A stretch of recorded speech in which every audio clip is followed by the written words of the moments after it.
JBNN keep you informed. I'm Michelle Jones.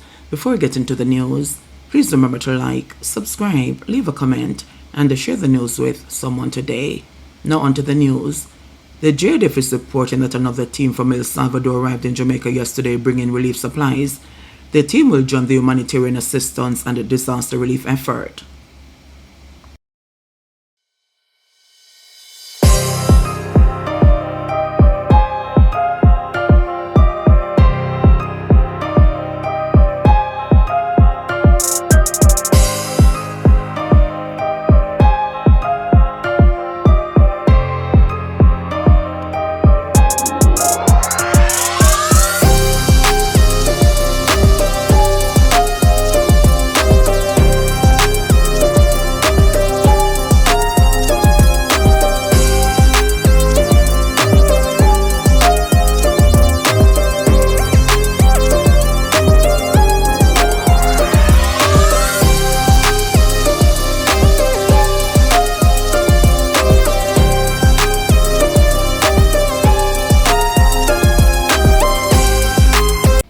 Information Minister Dr. Dana Morris Dixon says the death toll in Jamaica from Hurricane Melissa now stands at 32. Tell you it is going to change in the coming days, but the official death toll as we speak is now 32. But I will say that there are 8 other cases that are unconfirmed that the police and the JDF are now working to verify. So we do expect that number to increase. And so we'll give you another total tomorrow. And I don't like to say total because every single person is a life. They had a family, they had a future ahead of them. It is really very painful, and I know so many families are feeling that pain, and I feel all of Jamaica, every additional person added to that list, I know we all feel it, and we feel it deeply. And so we'll keep telling you the numbers and giving you the latest numbers, and just know that, you know, we are praying for everyone. Rising water renders content roadway in Manchester impassable. The police are advising motorists to avoid the content main road in Manchester between Kirkvan and Williamsfield, which has become impassable due to rising water levels. The water began rising on Friday, forcing several families to evacuate. Residents say this is the 3rd time the roadway has been reduced to this state. They say 2 people died when it was first flooded in 1977. Councillor for the Belfield Division, Mario Mitchell, is appealing to the public not to traverse the roadway and to avoid coming in contact with the water, which he says may be contaminated. St. Elizabeth North East MP Zolika Jess says she has been forced to defy government directives. The devastation has been extremely great in northeastern St. Elizabeth. And as a member of parliament, I have reached out to the government for assistance in getting persons who are marooned access so that they can actually leave their communities or enter elsewhere. I have been told by the government that as a member of parliament, I cannot engage with private contractors to have their roads cleared or to have their roads put in a place where they can leave or enter their community. And so I have been faced with a difficult decision where I have to choose whether I obey the rules as they currently stand, in which case it means that residents will be left stranded and trapped and unable to leave, even in cases of emergency. People will not be able to have access to food, water, or I make the other difficult decision, which is to go against the government's dictates and actually engage contractors to put together the roadway as best as possible so that access can be had. I have chosen the latter. And so I hope and I pray that the government will actually make some allocation available to members of parliament in the affected constituencies. I am calling on the government to include the members of parliament, to engage with us, and very importantly, to empower us to help the people who are depending on us because they don't have the numbers for the government ministers, they have the numbers for their members of parliament, and they're reaching out and begging and crying out for help.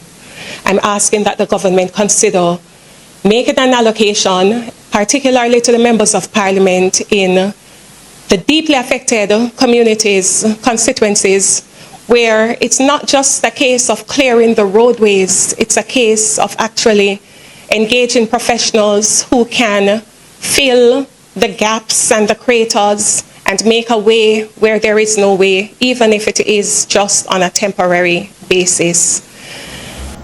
Hi everyone, so I'm trying to give you a very quick update just to let you know what is taking place in our constituency. I know that many of you have been reaching out to me. The truth is I'm in the very same position that many of you are in. I have very poor access to telephone signal where I live. I live right here in the constituency with you. And so communicating has been a great challenge. I'm trying to respond to your messages as best as I possibly can and to deal with the requests which are coming in. But the truth is every single community in the constituency has been affected. There is no area of northeastern St. Elizabeth that survived unscathed. And so it is taking a little while to get to everybody, but I am on my way to you. It's just not going to happen in a day or two because there's a limit to what I can cover each day. But every community is in my heart, every single one of you. Help is on the way, says Dalrymple Philibert. Member of Parliament for South Trelawney, Marissa Dalrymple Philibert, is seeking to assure constituents and the wider Western Jamaica that help is on the way. Speaking to reporters on Sunday, Dalrymple Philibert says her initial assessment has found extensive damage, with some communities still cut off. She says her own home has been lost. South Trelawney, I'm here this morning and afternoon, and all I can say is I'm celebrating life. I've lost my own home and I have looked at the devastation. I've traveled up all through Ulster Spring and I can't believe what is there. It is just dreadful. But as I said, we are alive, and once we're alive, I know that the Prime Minister flew over South Trelawney yesterday among several other areas in the island. I know that there is relief because I know once I reach out to the ministers in charge of the area, I will get assistance. They are ready to act. They have a line of credit for us as a people. It is just that to get to us. And even as we celebrate life and can share with other people, I want Jamaica to remember there are areas in Westmoreland and St. Elizabeth where you can't even get into. There's no one to share with. So help is on the way. The government is helping us, but I ask us to bear the burden of each other and remember where it is greatest, to pray for those who have no roads, no homes, nothing, lost lives. House in Pearl after landslide in Johns Hall. A family is in danger of losing a house after a section of the foundation was washed away in the Johns Hall community of St. James. Water associated with Hurricane Melissa removed a section of the foundation, leading to challenges with the stability of the house. The house belongs to Lincoln James, former principal of the Howard Cook Primary School. I'd like to see it remain intact, but we're not going back in there because it is greatly compromised, James said. When you go inside there, it's like you're going downhill, he added. The former educator explained that the family has since moved into another house on the property and will be limiting visits to the compromised dwelling. He said the family's belongings, including furniture, remain in the house except for a few important things that they managed to take out. His cars also perched precariously against the side of the house. That too, he said, will not be touching and will instead go to the insurance company to see about it.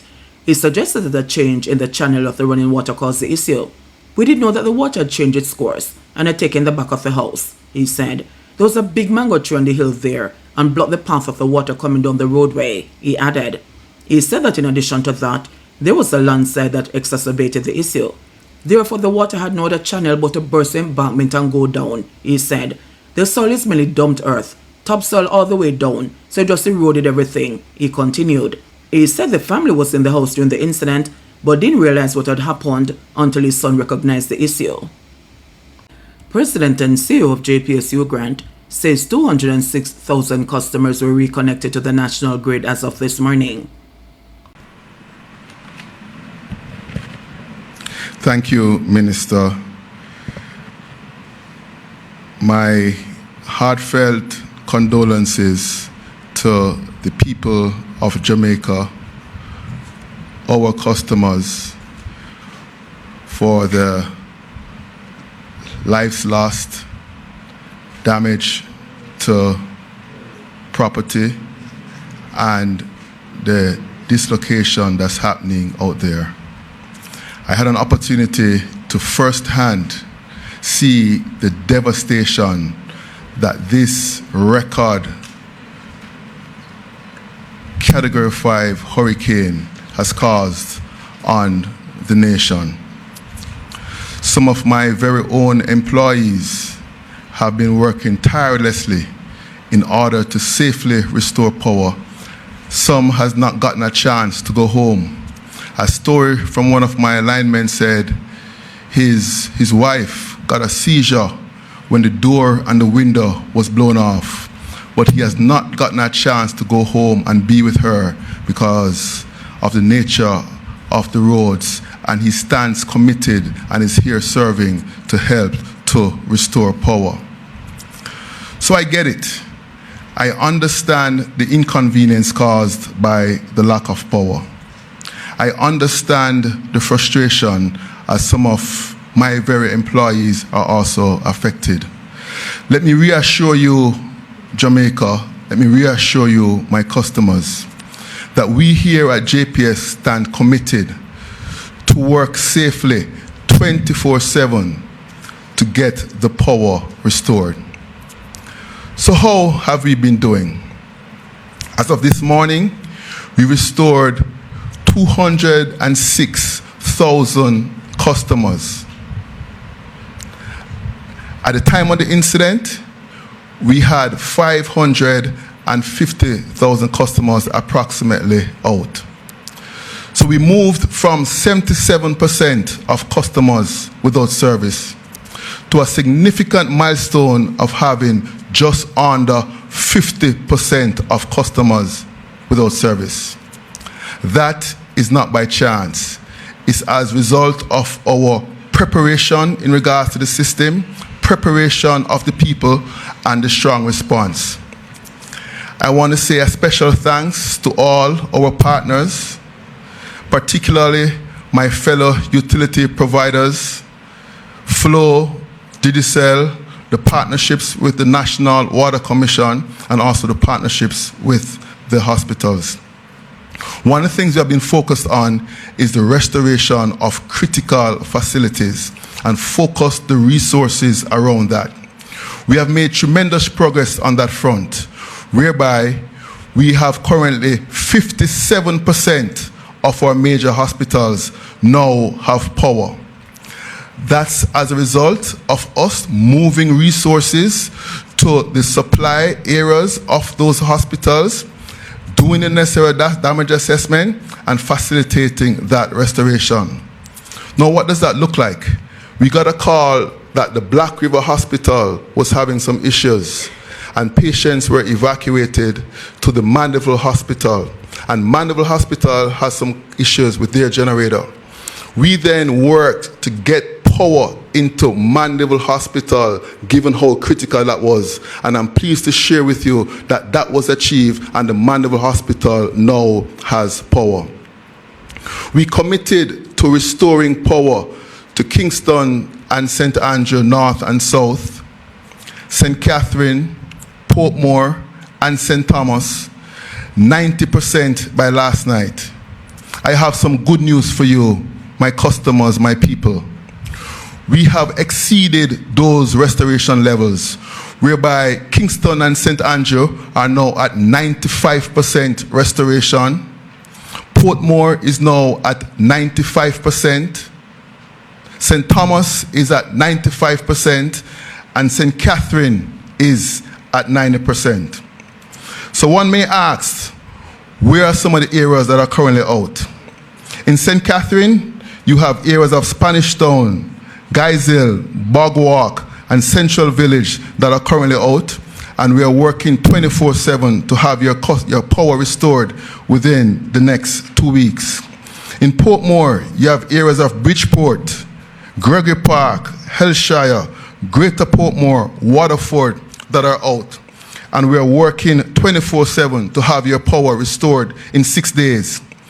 In KSA North, you have areas of Kingston 7, 9, 6, Kingston 8, 19, Mavis Bank, Garden Town, Golden Spring that are out. Also, some areas in Content Gap. And we are working 24/7 to have your power restored within the next 14 days. And the areas in St. Thomas that are out, Golden Grove, Hagley Grove, Morant Bay, Cedar Valley, that's the 5%. We're working to have your power restored within 10 days. And KSA South, Kingston 11, Kingston 10, 13, Kingston 1, 2, and also some areas in Bull Bay, we're working to have your power restored in 3 days. We are working 24/7 to have your power restored. Now, in order for your power to restore, we need to do our damage assessment. A critical component, as Minister Vaz said, is the reality that the high voltage transmission lines, which are the backbone of the system, more than 70% are out of power due to the devastation caused by Hurricane Melissa. I had a chance to do a helicopter patrol, and our steel lattice structure, which is one of our more hardened facilities, was twisted and on the ground just due to this devastation. But we were working to do damage assessment. Once the damage assessments are completed, we will then be able to give you more clearly what are estimated times of restoration. We stand committed to keep you updated. We understand the inconvenience, and help is on the way. We have now pulled the trigger to bring in an additional 100 line workers based on our retainer contracts with companies in North America, from Canada and from the USA, and those 100 overseas line workers are expected to be here by the end of the week. We also are bringing in additional equipment because our local resources in terms of bucket trucks and pole digger trucks are exhausted. So we're bringing in on barges additional bucket trucks, more than 50 bucket trucks, more than 10 digger trucks, so that when the workers come in, they have the equipment required so that they can safely and optimally restore customers.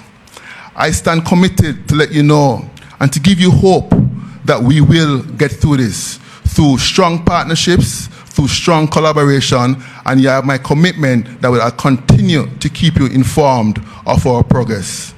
Be safe and be well, and thank you very much. JBN will keep you informed. Please remember to subscribe, like, share, leave us a comment, and click the notification bell to receive our daily news items.